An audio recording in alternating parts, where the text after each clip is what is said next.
प्यारे बच्चों, आज के ब्रिज कोर्स के तीसरे दिन में आपका फिर से इस्तकबाल है।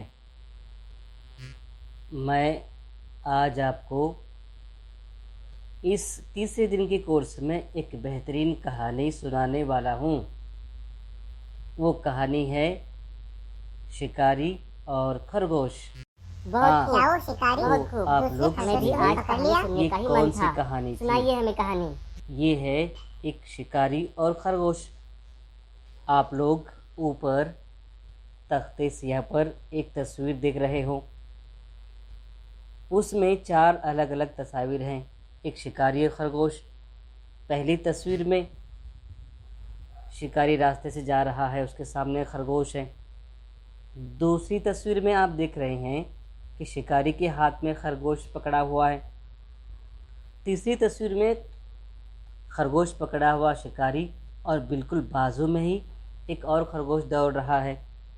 अब चौथी तस्वीर में आप देखेंगे कि खरगोश के हाथों शिकारी के हाथों दोनों खरगोश छूट गए हैं और दौड़ रहे हैं और शिकारी उनके पीछे चल रहा है।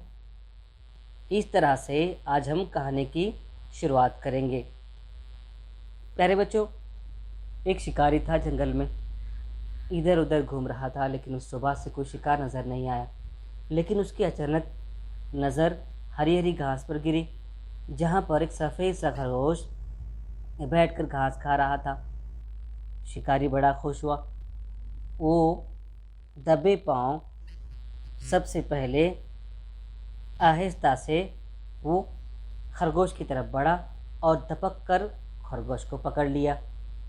जैसे ही खरगोश को पकड़ा, खरगोश चिल्लाने लगा, छोड़ो, मुझे जाना है, छोड़ दो।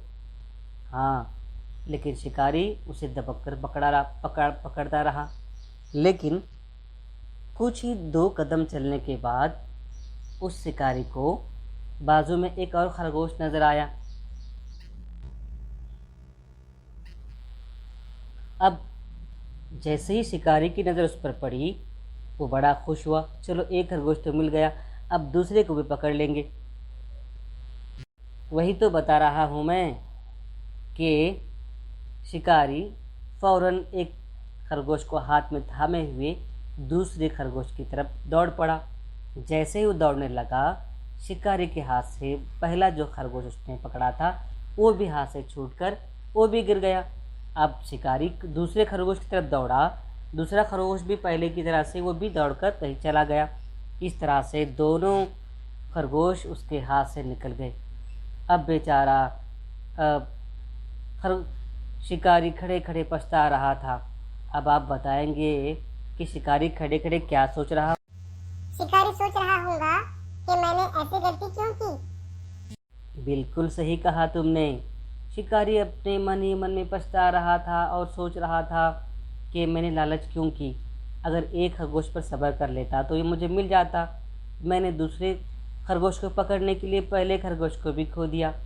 इसलिए हमें इस कहानी से ये सबक मिलता है बच्चों कि हमें क्या करना चाहिए, कभी भी लालच नहीं करना चाहिए। समझे? हाँ, हम समझ गए कि हमें लालच नहीं करनी चाहिए, क्योंकि लालच ये बहुत बुरी बला है। शाबाश बच्चों, तुमने कहानी को अच्छी तरह से समझ लिया। अब कहानी में ये जाहिर होता है कहानी से कि हमें लालच हरगिज नहीं करना चाहिए। तो आज के इस तीसरे दिन के ब्रीज कोर्स में मैंने आपको जो कहानी सुनाई, उस कहानी को आप अपनी बयाज में जिस तरह से समझ में आया उस तरह से लिख लेंगे और मुझे होमवर्क में दिखाएंगे।